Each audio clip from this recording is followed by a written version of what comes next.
ही संस्कृती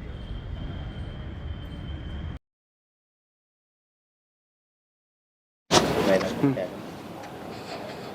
बैठक करायची हा बैठक विचार काय उद्देश होता आज तुम्ही जिल्हाधिकाऱ्यांना निवेदन द्यायला आले होता? नमस्कार. आज आम्ही सगळेजण या उद्देशाने इथं बीड जिल्हाधिकार्यालयामध्ये आलेलो आहे की 11 तारखेला जे मध्यरात्री मोहिनपुरा भागात जी रेड झाली त्या रेड संदर्भात आम्ही जिल्हाधिकाऱ्यामध्ये जिल्हाधिकारी साहेबांना एक निवेदन देण्यासाठी आलेलो आहे. त्या रेडमध्ये त्यांनी जे रेड झाली पेडबीड पोलिसांनी जे रेड केली त्या रेडला आमचा काही विरोध नाही. त्यांनी नेहमीच रेड करतात और ते रेड होते जे चुकीचं काम करतात त्यांच्यावर रेड होती. पोलीस प्रशासन त्यांच्यावर कारवाई करतील. त्या कारवाईला आमचा काही विरोध नाही.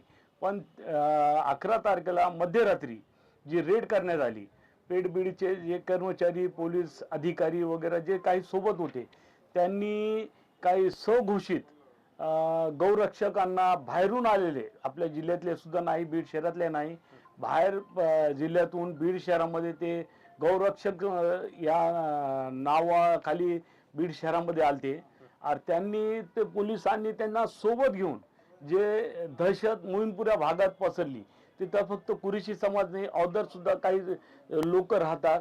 मध्यरात्री 2-2:30च्या वेळेस असं होणं हे चांगलं नाही. यासाठी आम्ही सगळं मिळून फारुक पटेल साहेब आमचे सगळे नगरसेवक बीड शहरातील सगळे प्रतिनागरिक फक्त हेच साहेबांना एक विनंती करण्यासाठी आम्ही सगळे इथं आलेलो आहे की रेड केली. रेडमध्ये जे काय असेल ते रेडला आमचा काही विरोध नाही. पण जे अधिकाऱ्यांनी जे गौरक्षक स्वयंघोषित गौरक्षकांना घेऊन जे रेड केली हे सगळं चुकीचं आहे.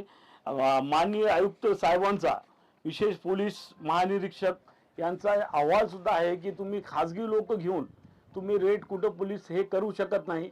म्हणून पेडबीडवाल्यांनी पेडबीडच्या अधिकाऱ्यांनी कर्मचाऱ्यांनी यांना गौरक्षकच्या नावाखाली यांना सोबत घेऊन जी रेड केली तिथं जे दहशतीचा माहोल तयार झाला त्यामुळे त्याला आमचा विरोध आहे.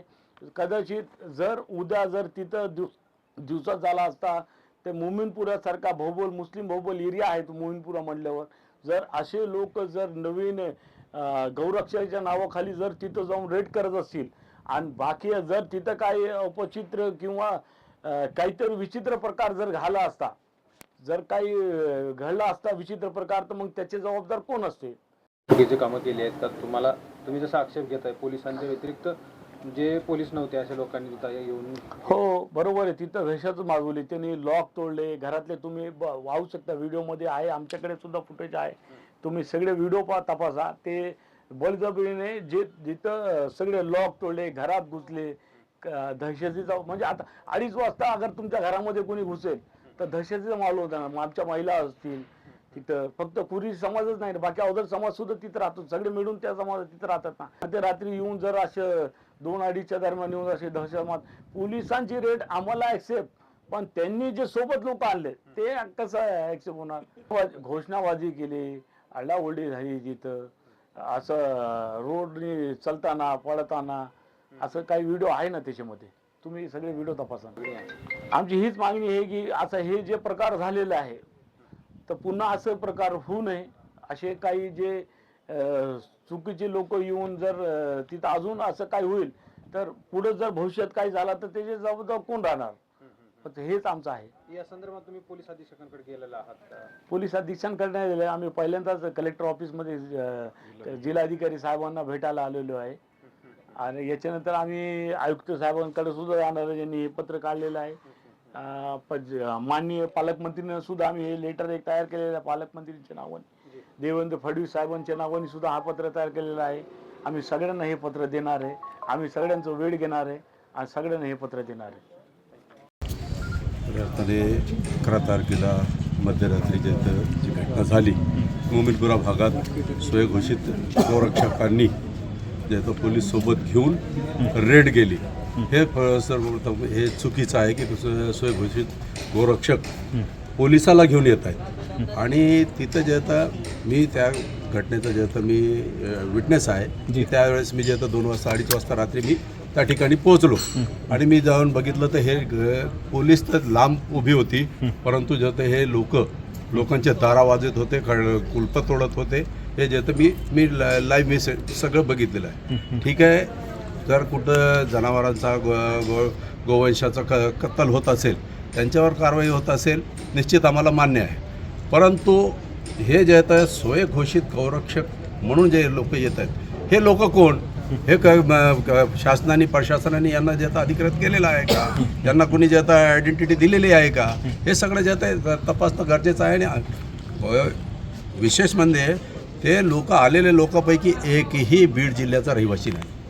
म्हणजे कोणी काय बी करू शकतं, असं येतं या शहरामध्ये झाला, या जिल्ह्यामध्ये झाला, असं झालं. आणि याला कुठंतरी रोकथाम झाला पाहिजे. अशा लोकांवर कारवाई झाली पाहिजे. ते कोण आहे त्यांची आयडेंटिटी पहिले प्रशासनाने आम्हाला पटवून देणं गरजेचं आहे की हे लोक कोण होते, कुणाकडून आलेले होते आणि कोण होते. आणि कमी 2-4 लोक नव्हते, हे 1-2 लोक आहे पोलिसासोबत, काही मान्य बी केलं असतं. परंतु ते 5-25 लोकांची टीम होती, 3 गाड्यामध्ये आलेली टीम होती. आणि हे लोक जे तर सर्रास मोमीनपुरा भागात फिरत आहेत. कुठं बी शेड दिसला, घर दिसला, त्याला खटके मारायचे, कुलपा तोडायचे, म्हणजे दहशत निर्माण करण्याचं काम त्या दिवशी झालेलं आहे. आणि अशा कृत्याला जे आहे तर पुढं असे कृत्य घडू नये याकरता जे तर आम्ही प्रशासनाला, जिल्हाधिकाऱ्यामार्फत प्रशासनाला जे तर सांगणार आहोत.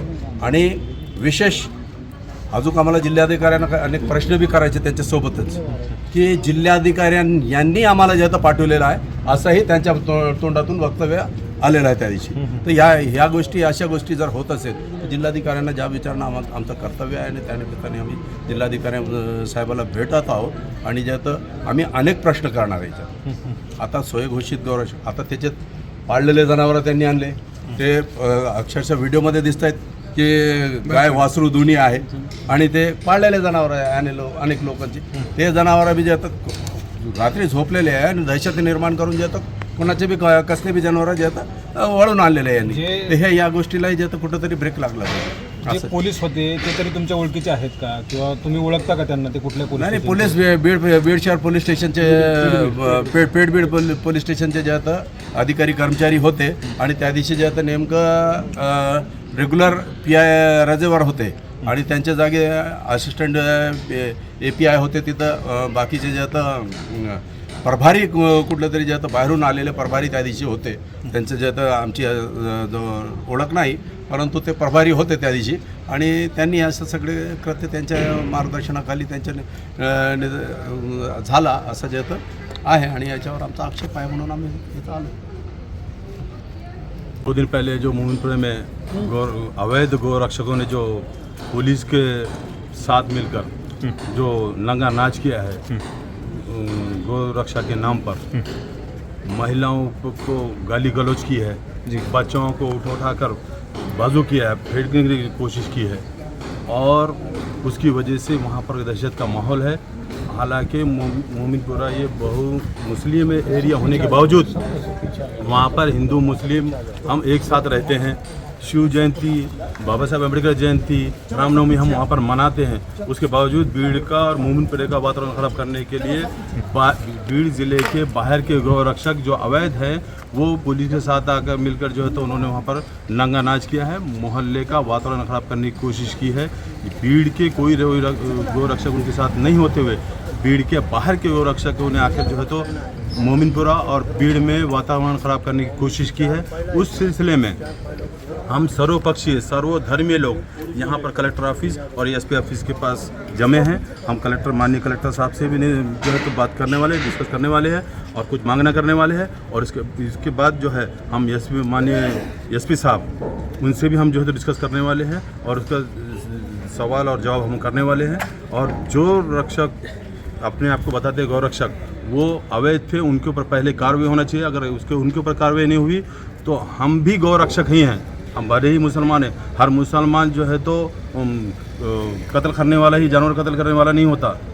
जैसे तुम हर मुसलमान के पास जानवर देखने के बाद उसको जो है तो पकड़ के उसको गौरक्षक उसको जो है तो गौ काटने वाला बताते. ऐसा बिल्कुल नहीं है. ये ऐसा नहीं चलेगा. जो अवैध गौरक्षक थे उनके ऊपर सख्ती से सख्त कार्रवाई होना चाहिए, ऐसी हमारी डिमांड है. वरना इसके आगे हम जो है तो हम रुकने वाले नहीं हैं. हम आंदोलन शुरू करेंगे. मी सर्वप्रथम मुस्लिम बांधवांचे आभारी यासाठी मानलं की आता फारुख पटेल साहेब म्हणजे आणि खुर्शीद आलम साहेबांनी ज्या पद्धतीने सांगितलं की अनधिकृत लोक अगदी रहिवास असणाऱ्या मोहल्ल्यामध्ये वस्तीमध्ये घुसले आणि ते एका रेडच्या नावाखाली पोलिसांचं संरक्षण घेऊन ते हे धुडगूस घालू शकले आणि त्यानंतरसुद्धा तिथल्या समाजाने कुठलाही कायदा हातात घेतला नाही, कुठलाही प्रतिकार केला नाही. उलट पक्षी तो अन्याय सहन करून आज जिल्हा न्यायदंडाधिकाऱ्याकडे तो प्रश्न घेऊन आले आहे. या निमित्ताने बीडचा सलोखा बिघडवण्याचा जो प्रयत्न बाहेरच्या शक्तीकडून होतो आहे, बाहेरच्या लोकांकडून होतो आहे, तो आम्हाला रोखायचा आहे. इथं अनेक हिंदू बांधवसुद्धा या मागणीला घेऊन या ठिकाणी आलेले आहेत. गोमातेचं नाव घेऊन किंवा गोरक्षक चं नाव घेऊन ज्या पद्धतीने तुम्ही मुस्लिम बहुल भागामध्ये जाता आणि तिथल्या आता अत्यंत निंदनीय आणि अत्यंत आक्षेपार्ह आहे की महिला असताना महिला जिथं झोपलेल्या आहेत, जिथं लहान लहान बालकं आहेत, अशा ठिकाणी तुम्ही दुडगुस बांधता. हे कसलं गोरक्षण आहे? म्हणजे माझ्या गळ्यात तुळशीची माळ आहे, मी हिंदू आहे, मला नाही हे पटत. आणि आम्ही सगळे बीडमधले हिंदू मुस्लिम, आता खुर्शीद आलम साहेबांनी सांगितलं की शिवजयंती असो, भीमजयंती असो, आम्ही सगळेजण सोबत साजरी करणारी माणसं आहोत. त्यामुळे बाहेरून येऊन आणि कोणी राजकीय प्रेरित होऊन जर येणार असेल तर इथला सलोखा त्याला उत्तर देईल. आणि एक गोष्ट मी खूप विनम्रपणे नमूद करू इच्छितो की याच बीड जिल्ह्याच्या मातीमध्ये शब्बीर मामूसारखा एक गोरक्षक आहे आणि ज्याला भारत सरकारने म्हणजे नरेंद्र मोदी पंतप्रधान असणाऱ्या सरकारनं पद्मश्री पुरस्कार दिलेला आहे. म्हणून धर्मावरून गोरक्षण, धर्मावरून गोसेवा किंवा धर्मावरून गायीची कत्तल अशा पद्धतीने हे बघितलं नाही पाहिजे. आणि आम्ही सलोखावासी, आम्ही सलोखा घडवायची असेल तर आम्ही ते होऊ देणार नाही. आणि आमची विनंती आहे प्रशासनाला की हे तुमचं पांघरून घेऊन तुमच्या संरक्षणामध्ये हा कावा झालेला आहे. खरं म्हणजे पोलीस अधीक्षक याचं उत्तर द्यायला जबाबदार आहेत. आम्ही जिल्हा अधिकाऱ्यांना सुद्धा हा प्रश्न विचारू की पोलीस अधीक्षकांनी याचं उत्तर दिलं पाहिजे की तुम्ही कारवाई करत असताना तुम्हाला अनधिकृत लोक घेऊन यायची गरज का पडली, ती लोक तुमच्यासोबत यावीत असं कुणाचं प्रेशर होतं का, किंवा तशा प्रकारची तुम्हाला कोणाचे आदेश होते का किंवा परवानगी होती का. हा प्रश्न आमचा अत्यंत महत्त्वाचा आहे. कारण की ही रेड नाही आहे, हा आमच्या सलोख्यावरचा हल्ला आहे. हिंदू मुस्लिमांचं ऐक्य ज्यांना ज्यांना देखवत नाही ते अशा प्रकारचा कायद्याचा भंग करून आमच्या सलोख्यावर एक आक्रमण करत आहेत. आणि म्हणून ही रेड आम्ही केवळ कत्तलखान्यावरची रेड समजत नाही, ही रेड आमच्या सलोख्यावरची आहे आणि हा हल्ला आहे, ही रेड नाही आहे. जर फक्त पोलीस असते तर ही रेड असते. मात्र पोलिसांच्या शिवाय बाहेर जिल्ह्यातले लोक आली, कसले गोरक्षक आहे ते. आमचा बाप आयुष्यभर रान मातीमध्ये काम करताना गाईचा सांभाळ करतो, तो खरा गोरक्षक आहे, शेतकरी खरा गोरक्षक आहे. म्हणून हिंदू मुस्लिम बांधव आम्ही सर्वजण त्या रेडच्या पाठीमागं अंधारातून जो भ्याड हल्ला केला आहे त्याचा निषेध करतो. आणि आम्ही या सरकारला विनंती करतो की हा सलोखा कायम ठेवण्यासाठी तुम्ही अशा प्रकारच्या गुंड प्रवृत्तीला आळा बसवा.